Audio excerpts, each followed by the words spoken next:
Hello children, so I am back with the chapter linear equation in two variables.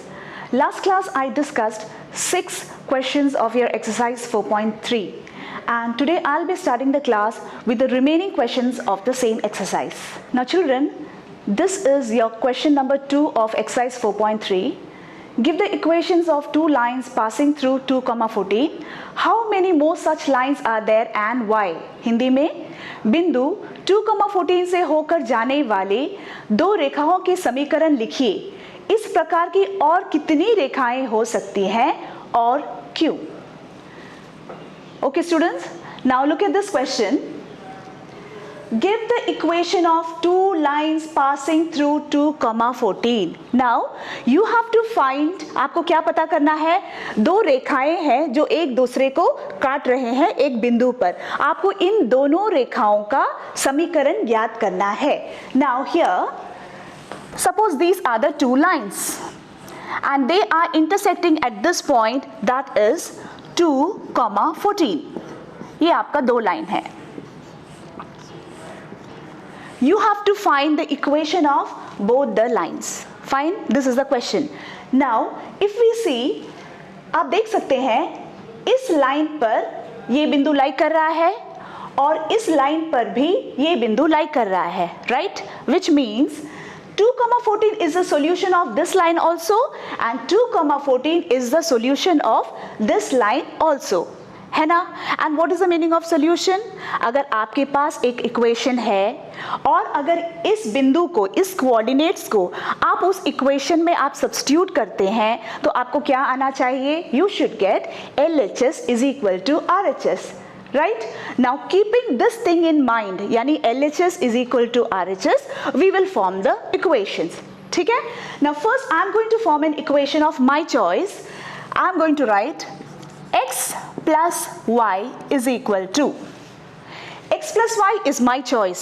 ठीक है, लेकिन RHS में क्या आएगा? We should be very careful, क्योंकि जब हम सब्स्टिट्यूट करेंगे we should get LHS is equal to RHS. तो ये हम कैसे फाइंड करेंगे? Now we know that x is 2 and y is 14. So what is 2 plus 14? That is equal to 16. So here you will have 16. This is your one equation. ठीक है, और next example लेते हैं. Suppose I am taking y minus x. आप अपना पसंद का कोई भी इक्वेशन लीजिए LHS में.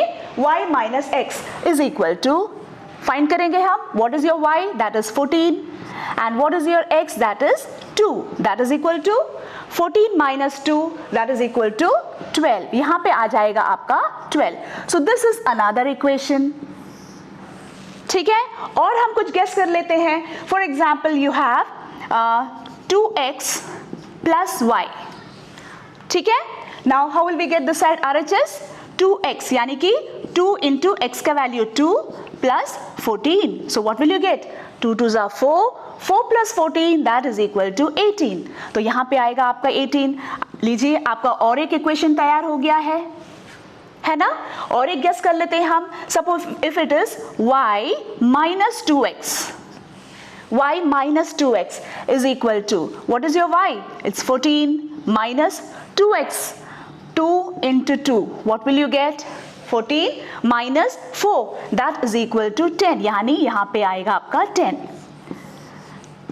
So already we've got 4 equations. तो इस तरह आप कितना solutions बना सकते हैं? You can make many solutions. ठीक है, लेकिन आपको यहाँ पे केवल ये दोनों लाइन का आपको इक्वेशन चाहिए. चलिए हम मान लेते हैं कि ये जो लाइन है इसका इक्वेशन ये है और ये जो लाइन है इसका इक्वेशन ये है.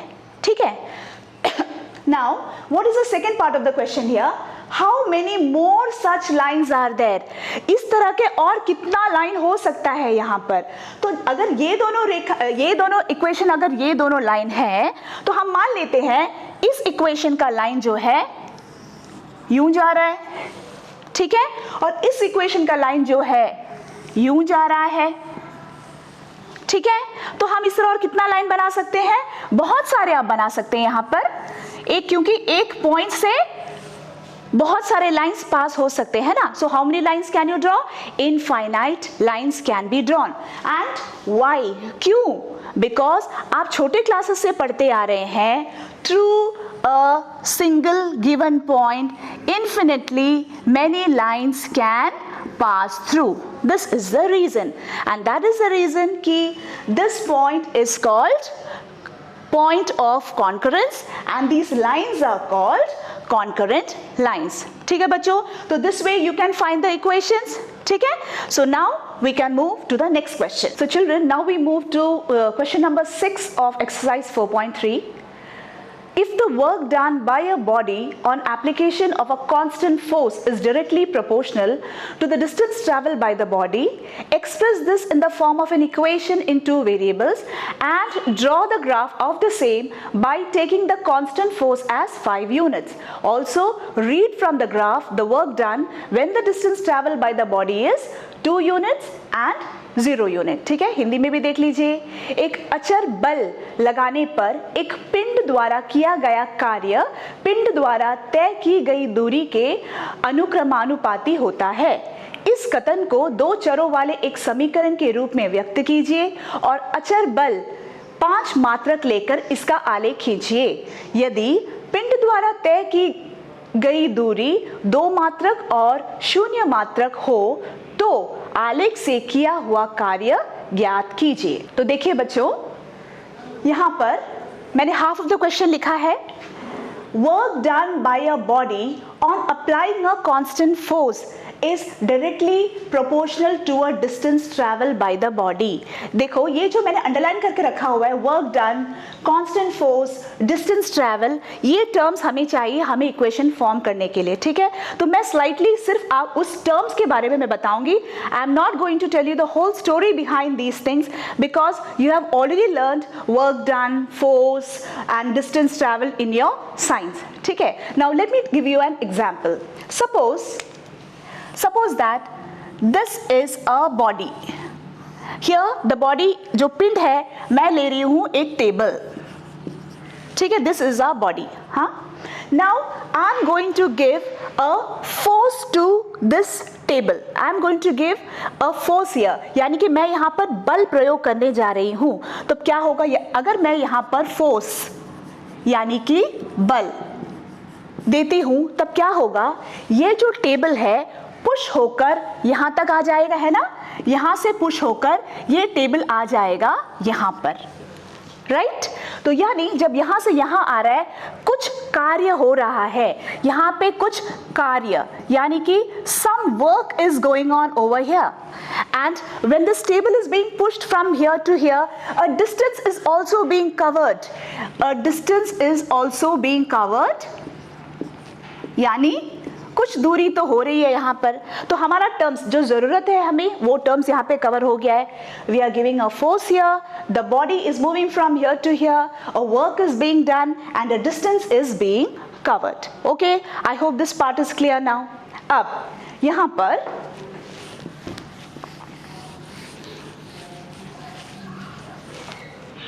देखिए, work done by a body on applying a constant force. Work done. Work done is directly proportional.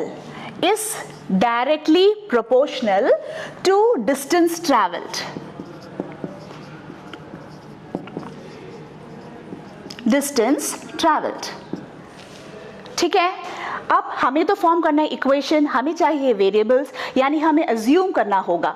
क्योंकि यहाँ पर वर्क डन है तो मैं यहाँ लूंगी let the work done be y and the distance traveled be x. Fine. Now what is the work done here? It is y. So y is proportional. Distance traveled I have taken it as x. Now here I'd like to tell you children कि देखो मैंने जो है work done को y लिया हुआ है. ठीक है, आप इसे x भी ले सकते हैं, there is no problem in it, आपको जरूर सेम ग्राफ ही आएगा। लेकिन जब भी हम इक्वेशंस को सॉल्व करते हैं we always write x in terms of y, है ना, हम हमेशा x का वैल्यू लेते हैं 0, 1, 2, तो क्या हमें ऑटोमेटिकली y का वैल्यू मिल जाता है, वो हमारा कंफर्ट जोन है, इसलिए मैंने y को यहाँ पे ले लिया है। ठीक है, आप चाहे तो x भी ले सकते हैं। अब दूसरी बात, जब यहाँ पर प्रोपोर्शनैलिटी का सिंबल हो, you can't solve it children, you have to remove this proportionality symbol, और जब हम इसे रिमूव कर रिप्लेस करेंगे we have to replace it with a constant, और कांस्टेंट के साथ आपका आ जाएगा इक्वल टू। तो आपका यहाँ पर कैसे होगा, देखिए y, we are going to replace this proportionality symbol, it becomes equal to, और यहाँ पे आता है यूजुअली m या k, कोई कांस्टेंट आता है, लेकिन हमारे यहाँ पर ऑलरेडी दिया हुआ है कांस्टेंट फोर्स यानी अचर बल इज इक्वल टू 5 यूनिट्स, तो हमारे यहाँ पे क्या आएगा, कांस्टेंट के जगह पर 5 और ये आपका x, तो ये बन गया हमारा इक्वेशन, है ना। This is your required equation y is equal to 5x। अब हम क्या करेंगे इसके बाद, अब हम इसका पॉइंट्स निकालेंगे और हम इसका ग्राफ बनाएंगे। तो बच्चों क्वेश्चन में क्या दिया है कि you have to draw a graph taking distance in the x axis and work done in the y axis. तो मैंने प्लॉट यहाँ पे पॉइंट्स भी फाइंड आउट कर लिया है और यहाँ पर मैंने ग्राफ भी बना दिया है, ये तो बताने की जरूरत नहीं है ना आपको, क्योंकि आप ऑलरेडी जानते हैं ग्राफ बनाना। Fine, now we have to do the second part of the question. Second part में क्या लिखा है, read the graph and find the work done when the distance travelled is 2 unit and 0 unit. ठीक है, ये इस type का question भी मैं आपको पिछली क्लास में बता चुकी हूँ, फिर भी once again I like to refresh it. ठीक है, नाउ डिस्टेंस ट्रैवल जब 2 यूनिट होगा, आपका डिस्टेंस ट्रैवल ये है और आपका 2 यूनिट्स कहां पर है, it is here.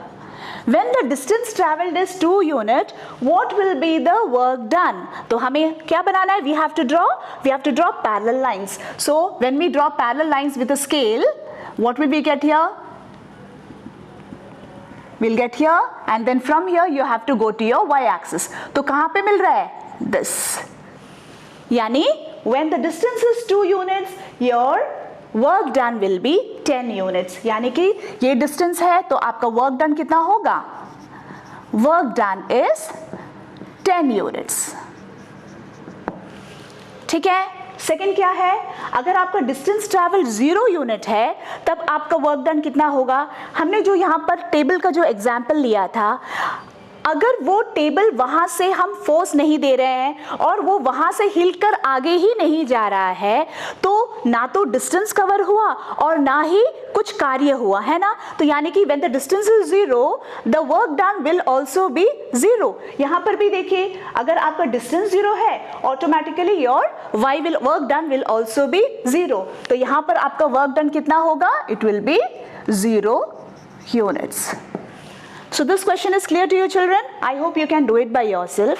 Now with the help of this question I'd like to tell you one important point. ठीक है, now you can see here हमारा इक्वेशन क्या है, y is equal to 5x। ठीक है, y is equal to 5x के लिए आपको क्या ग्राफ आया, you got a straight line passing through the origin, यानी कि passing through the coordinate 0,0, right.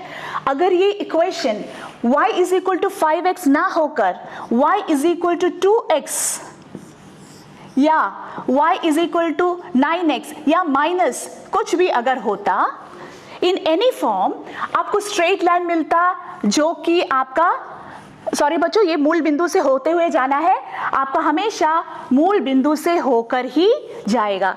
Late it be in any format, the graph will always pass through the origin, यानी कि इससे हमें एक पॉइंट मिलता है। Any equation in the format y is equal to mx, any equation in the format y is equal to mx will have a graph passing through the coordinate 0,0, यानी it will pass through the origin, मूल बिंदु से होते हुए ही गुजरेगा अगर आपका equation y is equal to mx के फॉर्मेट में है। ठीक है बच्चों, this part is clear.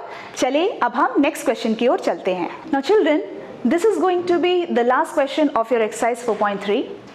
In countries like USA and Canada, temperature is measured in Fahrenheit, whereas in countries like India, it is measured in Celsius. Here is a linear equation that converts Fahrenheit to Celsius, यानी F is equal to 9/5C plus 32। उसके बाद questions है जो मैं आपको करा दूंगी, हिंदी में भी आप देख लीजिए। अमेरिका और कनाडा जैसे देशों में तापमान फ़ारेनहाइट में मापा जाता है, जबकि भारत जैसे देशों में तापमान सेल्सियस में मापा जाता है। यहाँ फ़ारेनहाइट को सेल्सियस में रूपांतरित करने वाला एक रैखिक समीकरण दिया गया है, F is equal to 9/5C plus 32। उसमें पहला क्वेश्चन देख लीजिए, सेल्सियस को x अक्ष और फ़ारेनहाइट को y अक्ष मानकर ऊपर दिए गए रैखिक समीकरण का आलेख खींचिए। Now students, I've written the questions from 2nd to 5th over here, and the first question I have read it for you. You have to draw the graph while taking Celsius in the x-axis and Fahrenheit in the y-axis। ठीक है, सबसे पहले तो हमारे India में जो temperature है, जो तापमान है, उसे हम कैसे मेजर करते हैं, कैसे मापते हैं? With the help of Celsius. ठीक है, लेकिन जो ठंड एरियाज है जैसे कि कनाडा है, यूएसए है, वहाँ पर टेम्परेचर को क्या से मापते हैं? फ़ारेनहाइट स्केल में। ओके, लेकिन हम फ़ारेनहाइट को सेल्सियस में चेंज कर सकते हैं और सेल्सियस को फ़ारेनहाइट में चेंज कर सकते हैं एक फॉर्मूला से, जो फॉर्मूला है ये F is equal to 9/5C plus 32। Now this question is also based on science। ठीक है, ओके, हमारे पास यहाँ पे इक्वेशन तो पहले से ही दिया हुआ है और हमें ग्राफ बनाना है, तो चलिए सबसे पहले हम पॉइंट्स को प्लॉट कर लेते हैं। नाउ यहाँ पर पहले बॉक्स बना लीजिए, x एंड y। आपका x क्या है? सेल्सियस, और y इज फ़ारेनहाइट। नाउ इस इक्वेशन में अगर हम x की जगह 0 डालते हैं, ठीक है, यहाँ पर c के जगह x माने सेल्सियस, तो यहाँ पर अगर हम 0 डालते हैं तो ये पूरा पार्ट आपका 0 हो गया, तो आपका क्या बचा? 32, यानी कि F इज इक्वल टू 32। ठीक है, अब अगर मैं यहाँ पर 1 डालती हूँ, अगर मैं देखिए, अगर मैं is equal to 9/5 into 1 plus 32, of course you can solve it, लेकिन क्या सॉल्व करने में थोड़ा सा टाइम लग जाएगा, तो हम ये c के जगह पर ऐसे वैल्यूज डालेंगे जिससे कि हमारा 5 से वो नंबर कट जाए, तो इट बिकम्स वेरी इजी। यानी आपको यहाँ पर c में क्या डालना होगा? The multiples of 5। ठीक है, now here I am going to put c के जगह में मैं डालने जा रही हूँ 5, तो हमारा यहाँ पे क्या आएगा? F is equal to 9/5, c के जगह में इंटू 5 प्लस 32। 5 and 5 आपका कट गया है ना, तो what are you getting? You are getting 9 plus 32, that is equal to 41। This is your 41। ठीक है, अब मैं क्या डालूंगी नेक्स्ट? c की जगह में multiples of 5। What is the next multiple? 10। आप नेगेटिव नंबर्स भी ले सकते हैं बच्चों। ठीक है, मैंने 10 ले लिया यहाँ पर, तो यहाँ पे क्या आएगा? F is equal to 9/5 into 10 plus 32। तो 5 1s are 5, 5 2s are 10, that is 9 2s are 18 plus 32। यहाँ पे आपका क्या आ रहा है? You are getting 50, so it is 50। तो आपने पॉइंट्स यहाँ पर फाइंड आउट कर लिया है। अब हम इसे यहाँ पर प्लॉट करेंगे। जब हम प्लॉट करेंगे बच्चों, आप देखिए सेल्सियस यानी कि x एक्सिस में आपका यहाँ पर क्या नंबर्स है? 0, 5, 10, 15, 20 ऐसा जा रहा है ना, तो हम हमारा जो नंबर्स भी हम उसी तरह लेंगे। यहाँ पर आपका 0 है, we can take it as 5, 10, 15, 20, 25। Okay, now हम हमारा फ़ारेनहाइट देखिए, आपके पास 32 है, आपके पास 41 है, आपके पास 50 है। अगर आप 5, 10, 15, 20, 25 लेंगे, देखिए बहुत लंबा हो जाएगा आपका y अक्ष, है ना, तो हम उसको और थोड़ा डिफरेंट कर लेते हैं। तो हमारा यहाँ पे क्या आएगा? We can take it as 10, 20, 30, 40, 50, 60 और इसका नेगेटिव यहाँ पर भी आ जाएगा, है ना। तो we'll have here -10, -20, -30 and so on. यहाँ पर -5, -10, -15 यूँ चला जाएगा, है ना। ओके लेकिन देखिए ग्राफ बनाने के लिए there are lot of basics जो आप क्लास 6 में ऑलरेडी पढ़ चुके हैं, वो सभी चीज़ें आपको करनी ही होंगी। जैसे कि जब आप ग्राफ बनाते हैं x x डैश डालना, y y डैश डालना, जीरो या zero in the sense origin mark करना, और क्या है कि आपको ये ग्राफ का जो नाम होता है, एक हेडिंग होता है, वो लिखना है आपको, और ग्राफ के ऊपर पे यहाँ पर आपको एक स्केल लिखना होता है, यहाँ पर है ना, यहाँ पर एक बॉक्स में आप लिखते हैं स्केल। स्केल में आप लिखेंगे इधर क्या, एक्स एक्सिस में आपने क्या लिखा है, 1 centimetre is equal to 5 units. आपने 5, 10, 15 लिया है तो आप लिखेंगे एक्स एक्सिस, और वाई एक्सिस में आपने क्या लिया, 1 सेंटीमीटर कितना यूनिट है, 10, 10, 10, 20 इस तरह जा रहा है, यानी कि 10। तो यहाँ पर आप स्केल हमेशा लिखेंगे। ये आप ऑलरेडी छोटे क्लासेस में पढ़ चुके हैं, वो सब आपको एक ग्राफ बनाते वक्त you have to complete it, ठीक है। Now the points are ready over here, 0,32, तो 0 and 32, आपका 32 कहाँ पे होगा, it will be somewhere here. See, I am telling somewhere here, but when you do it in the graph paper, you will get the exact value. ठीक है बच्चों? So this is your first point, that is 0,32. The second is 541, 5 is here, and your 41 will be somewhere here.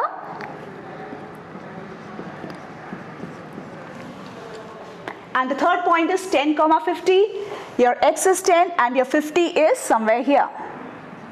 10,50. Okay, after plotting the points, you have to join it and you will get a straight line. Fine. और देखिए ये मैंने क्योंकि 5, 10 एकदम पास वाले numbers लिए हैं, इसलिए हमें इतना कंजस्टेड होके मिल रहा है। आप चाहे तो यहाँ पर 20 ले सकते हैं। You can take -10 also. जब आप -10 लेंगे, accordingly आपको आंसर आ जाएगा। So anyway, this is graph. I just wanted to tell you this part कि you should always take numbers जो कि आपका कैलकुलेशन को थोड़ा easy कर सके। Okay बच्चों? Now your first part is over. Let's move on to the second part. Now graph बन चुका है हमारा, पहला क्वेश्चन हो चुका है। सेकेंड क्वेश्चन देखिए, if the temperature is 30 degrees Celsius, what is it in Fahrenheit? तो अगर आपका सेल्सियस 30 डिग्री है तो आपका फ़ारेनहाइट क्या होगा? इट्स वेरी इजी, आप सेल्सियस की जगह पर 30 डिग्री सब्स्टिट्यूट कर देंगे। तो हमारे यहाँ पे क्या आएगा, 9/5 into 30 degree plus 32, 5 ones are 5 6 are, that is equal to how much, 6 9s are 54 plus 32, that is equal to how much, 86 degree. यानी आपका फ़ारेनहाइट आ गया 86 degree. Okay, next question, if the temperature is 95 degree F Fahrenheit, what is it in Celsius? यहाँ पर Fahrenheit दिया हुआ है, आपको Celsius में कन्वर्ट करना है। Now this is your formula, Fahrenheit के जगह पर आप डालेंगे 95 डिग्री, ठीक है। यहाँ पर this is equal to 9/5 C plus 32। अब हमें C को फाइंड आउट करना है, तो हम C को एक तरफ रखेंगे, बाकी सारा नंबर्स को एक तरफ लेके जाएंगे।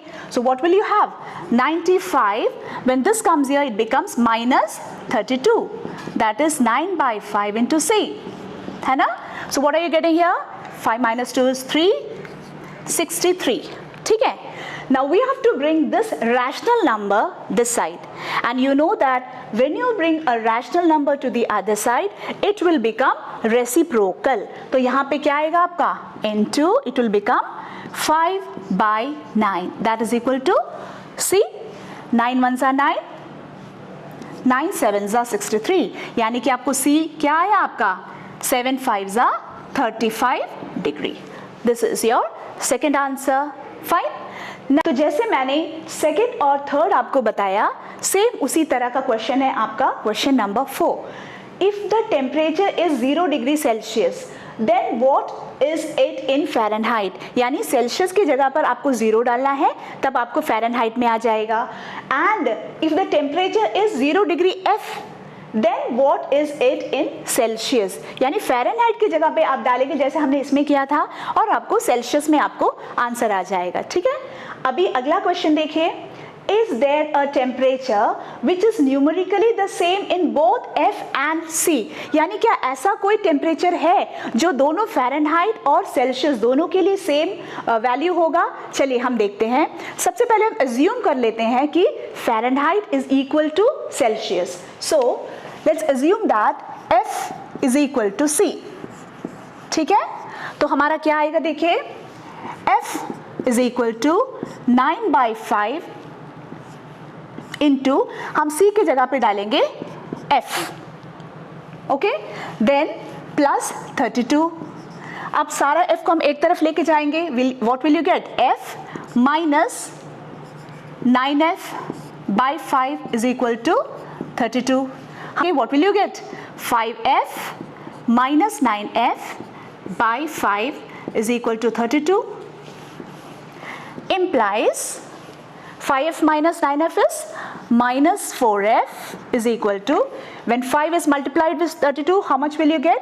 You will get 160, which implies F is equal to 160 by, this will come down, minus 4. 4 ones are 4, 4 fours are 16, 0. You are getting F is equal to minus 40 degree. ठीक है, तो this is the value which is same for both, यानी there exist a numerical value या temperature minus 40 degree which is same for both Fahrenheit as well as Celsius. ठीक है, now I hope this question is clear to you. Other than that, I'd like to explain one important point which is not related to this question, but I'd like to explain it.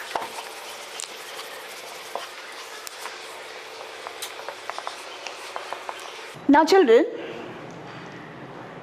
when do you have the points on the x-axis? आपको solutions x-axis पे कब मिलता है? Whenever y is equal to 0, है ना? आपको x-axis पर solutions कब मिलता है? जब भी y is equal to 0 होगा। ठीक है, उसी तरह आपको y-axis में solutions कब मिलता है? जब भी x is equal to 0 होगा। ठीक है, this is an important note that you have to remember. y is equal to 0 is the equation of x-axis. ठीक है, and x is equal to 0 is the equation of y-axis. This type of questions can come for 1 mark or fill in the blanks type. Like the question will be, what is the equation of x-axis? So आपका answer क्या होगा? y is equal to 0. What is the equation of y-axis? Your answer will be x is equal to 0. ठीक है? So this note should be in your mind always. हाँ? ठीक है बच्चों, देखते हैं next question. Solve the equation 2x plus 1 is equal to x minus 3 and represent the solutions on the number line and Cartesian plane. और same question आ सकता है इस रूप में, give the geometric representation of 2x plus 1 is equal to x minus 3 as an equation in one variable and in two variables. Hindi में भी देख लेते हैं, समीकरण 2x plus 1 is equal to x minus 3 को हल कीजिए और हल को संख्या रेखा और कार्तीय तल पर निरूपित कीजिए, या फिर एक चर वाले और दो चर वाले समीकरण के रूप में 2x plus 1 is equal to x minus 3 का ज्यामितीय निरूपण कीजिए। ओके बच्चों, the question is here on the board, so it can come in two types. ठीक है, ठीक है, सबसे पहले तो you have to solve this equation, that will do it. और क्या है, represent the solution on the number line, ऐसा आ सकता है, या फिर in one variable. One variable माने number line, two variable माने कार्टेशियन प्लेन। हिंदी में भी अगर संख्या रेखा और एक चर वाले दोनों ही सेम है, you should not get confused. ठीक है, कार्तीय तल माने दो चर वाला आपको एक ग्राफ बनाना होगा। Now first step is that solve the equation 2x plus 1 is equal to x minus 3. Now 2x plus 1 is equal to x minus 3. Solve it. 2x minus x, यहाँ पर -3 है, ये यहाँ चला जाएगा, so 2x minus x is x -3 - 1 is 4. Now this is your equation. आपका equation आ गया. अब हम इसके लिए नंबर लाइन भी बनाएंगे और उसका कार्टेशियन प्लेन भी बनाएंगे. ठीक है. फर्स्ट नंबर लाइन देखिए 0 1 2 3 -1 -2 -3 -4 -5. ठीक है. Now x is equal to -4. आपका x is equal to -4 कहाँ पर है? It is here. So this point, this is your x is equal to -4. तो हमारा ये पहला पार्ट हो चुका है, यानी कि नंबर लाइन या वन वेरिएबल या एक चर हो चुका है. ठीक है. अब सेकेंड पार्ट हम देखते हैं. सेकेंड पार्ट हमारा कार्टेशियन प्लेन है. चलिए बना लेते हैं इसे. 1 2 3 1 2 3 -1 -2 -3 -1 -2 -3 -4 -5. ठीक है. This is your O. Now here the equation is x is equal to -4. We have to convert it into a linear equation in two variable. तो हम इसे कैसे लिखेंगे? x plus 0 into y is equal to -4. हो गया ना linear equation in two variables. ठीक है. अब हम इसे कार्टेशियन प्लेन में डाल सकते हैं. हम एक ग्राफ भी बना सकते हैं, है ना. नाउ x is -4 आपका दिस इज योर पॉइंट. लेकिन हमें एक ग्राफ चाहिए ना, है ना. तो हम क्या करेंगे?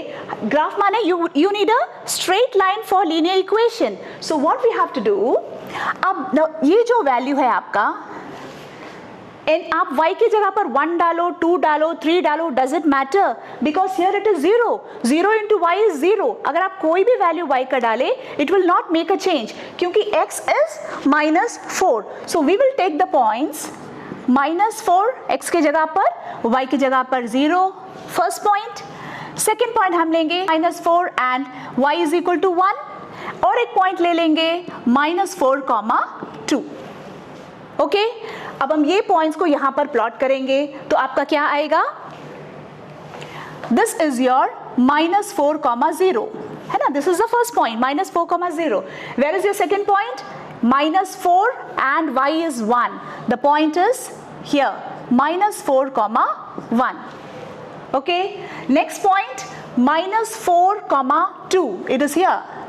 -4, 2. Now आपको यहाँ पर 3 पॉइंट्स मिल रहा है इन अ स्ट्रेट लाइन, है ना. You just have to join it. अब आप इसे जॉइन करेंगे तो आपको मिल गया आपका graph. Now this is your graph और ये है आपका equation x is equal to -4. This is your equation. ठीक है. इसे मैं और एक बार आपको समझाऊंगी, थोड़ा सा ये क्लमजी हो गया है, but this is how you have to do. Okay. Now इस तरह का सेम क्वेश्चन जो है, this is complete children. Now जब आप इसमें ग्राफ बना देंगे, this is your answer. Same type of question is there in your exercise 4.4 sorry. Both the two questions are there. Both of them are of the same type. You can finish it. Okay. Now with the help of this question, I'd like to tell you one more important point. Now children, this was for x is equal to -4, है ना. अगर ये होता x is equal to 3, अगर x is equal to 3 होता तो हमारा यहाँ पे क्या होगा equation? x plus 0 into y is equal to 3. ठीक है. तो हमारा x is equal to 3 कहाँ पर है? This is a point, but we have to draw a straight line. तो हम क्या क्या पॉइंट्स ले सकते हैं? मैंने आपको क्या कहा था? क्योंकि यहाँ पर 0 है, if you put the values of y, any value of y, it is not going to change, है ना. तो हम क्या पॉइंट्स ले सकते हैं यहाँ पर? 3, 0, 3, 1, 3, 2. ठीक है. तो क्या लेंगे यहाँ पर? क्या होगा हमारा पहला point? This is your 3, 0. Now x is 3, y is 1. This is your point 3, 1. And next is 3, 2. Your x is 3 and your y is 2. This is your point. So can you now join it? Will you get a graph? You will get a straight line. This is your graph for x is equal to 3. अब यहाँ पे आप एक चीज देखिए कि when x is equal to -4, x is equal to 3, you are getting a graph. a straight line which is parallel to the y-axis. Can you see that? यानी आपको जब भी x is equal to a के format में जब भी आपको equation आएगा, that graph will be a straight line which is parallel to the y-axis. ठीक है? सेम इसी तरह अगर आपका इक्वेशन है y is equal to -3, okay, तो this is your Cartesian plane 0,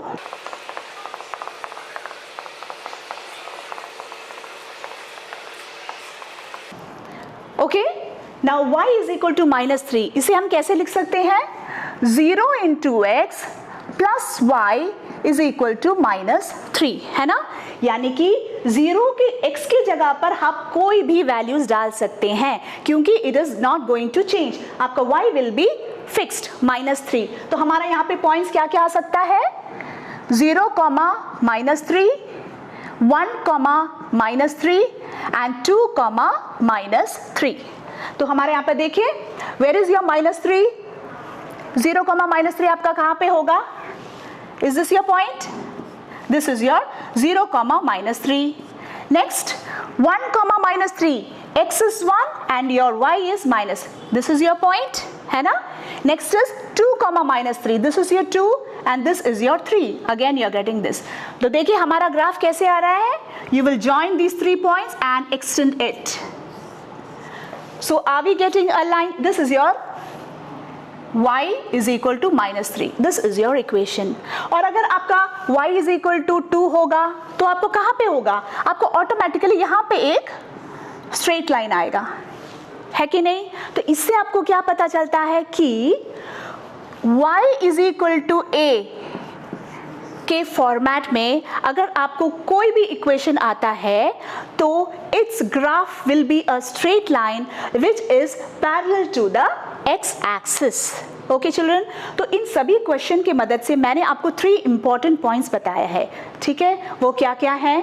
क्या क्या है वो पॉइंट्स जरा देख लेते हैं. x is equal to 0 is the equation of the y-axis and y is equal to 0 is the equation of x-axis.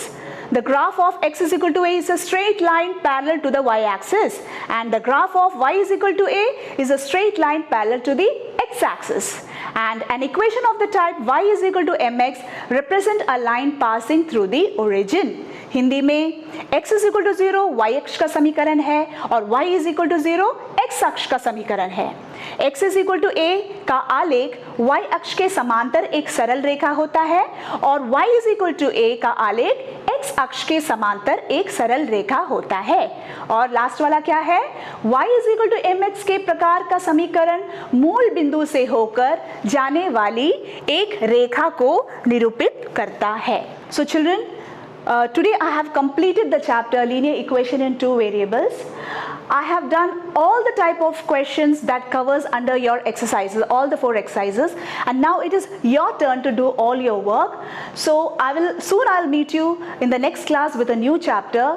Till then, have a nice time.